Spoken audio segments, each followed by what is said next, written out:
Will the 49ers re-sign Jason Verrett? Yeah, I think the 49ers are in a better situation. I mean, they're in the same situation they were last year with Verrett. The only difference is that now we know we know how well the guys around him can play. We know that Emmanuel Mosley is a pretty darn good corner, and I feel pretty good with Ambry Thomas as well. So if you want to bring Verrett back to let him compete with Thomas for that spot and give him a cheap deal, then go ahead. But otherwise, no, because I'm with him. It's just like Raheem Mostert. You've got the issues with the injuries.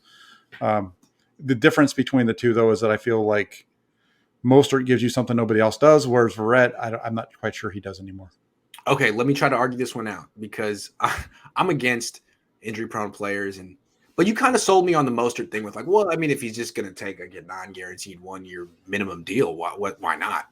Fine. Mm-hmm. And same thing with Verrett, right? Like if Mostert gets to come back and try to prove it one more time in camp, maybe Verrett could too, because I thought Mosley was having a Verrett-esque season, and statistically he did, but the front seven was much better this year than it was the year before. And watching the film, it's different what they were being asked to do. We watched the NFC Championship game. It's real clear that what D'Amico did the second half of the season was play two deep safeties, off coverage, and really not ask much of his corners. He was like, don't get beat deep, please. Remember all those deep passes that you were giving up the first? Don't do that anymore. Just play back and give it. And so that's why they kind of stunk on third down. Frankly, third and long didn't matter. So what I'm asking is that just D'Amico being overly cautious? Do you think that they have Ambry and Emmanuel Mosley have the ability, the upside to get in the guy's face and actually play man-to-man bump and run coverage the way that Jason Verrett does? Because he's not what I like about Verrett is how aggressive he is. Those two are like Richard Sherman at 33 conservative. I think that they're both actually probably better playing bumping, up in somebody's face than playing in the zone, and than anything else. I know. At least I feel that way for sure with Ambry Thomas. Just with how much seemed to have a different feel. I don't know. Well, I think part of it too was he was having they were having some issues, and they were just trying to keep things in front of him a little bit, like you said. Yeah. I think their biggest issue was their nickel cornerback was struggling, and I don't think their linebackers are quite as good as people want to think they are. They got roasted in coverages here. Yeah, and so I really do feel like the underneath coverage plays a role in that too. And they're trying to keep everything in front of them because they're not having success with. I mean, look how many times we saw K'Wan Williams just get roasted this year. Yeah, I mean, that's why to me, I think the Niners need to bring in a new corner, and I think it's someone Stephon Gilmore is expensive, but he's great, and at his age, you might be able to get him on like a short-term deal, and he can cover the slot and outside, which I think is a priority when you're in Cooper Kupp's division. You're not going to shut down Cooper Kupp, but if you can't even match up, what's the point? So, Jason Verrett isn't really a slot guy. Sure, if he wanted to take this, the Jaquiski Tart $800,000 deal, by all means, go prove yourself. But I would like to see the Niners get a big upgrade in the nickel, and that's going to be hard to do. Isn't DJ Reed available? Yeah.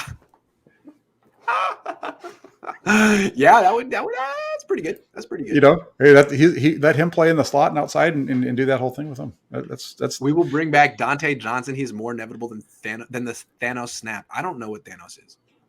Thanos is from Marvel. He's the guy in Endgame. He gets all the Infinity Stones and he snaps his finger and blips they kill half the people are just immediately disintegrate into.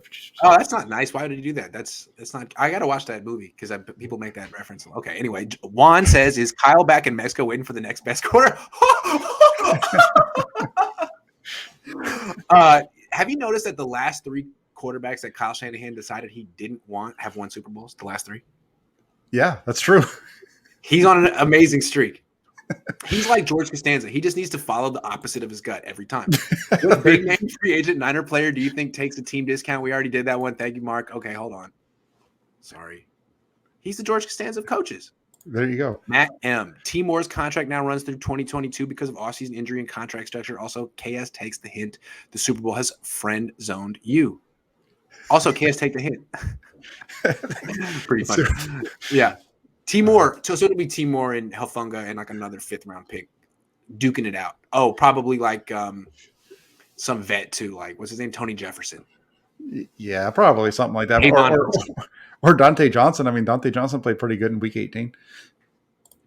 Dante Johnson, true. He was actually the most underrated player. The two guys that took way too much flack in the past were Tom Compton and Dante Johnson, because we thought they were the kind of guys that would like lose you games single handedly, and they were on like the Brian Allen level. No, Tom Compton's not great, but damn, they won most of their games with him in the lineup, and that's all you're asking for from a backup offensive lineman, right? Like this is a tough position. You're not good. Please don't lose the game for it, and he definitely didn't most of the time. So I got it. I mean, what can you ask? Yeah, yeah, exactly. And then same thing with Dante Johnson, right? Dante Johnson, he'd show up and nobody likes him, but he wasn't getting blown away by anybody. Not Brian Allen. A bad corner, you can't even play the game if you have a bad corner. Look at the Miami game. It was like it didn't matter what the other 21 starters were doing because Brian Allen was just couldn't defend a go ball, as Robert Saleh put it. I can't defend a go ball. So, yeah, Jason Verrett, you want to come back? Sure, that's cool.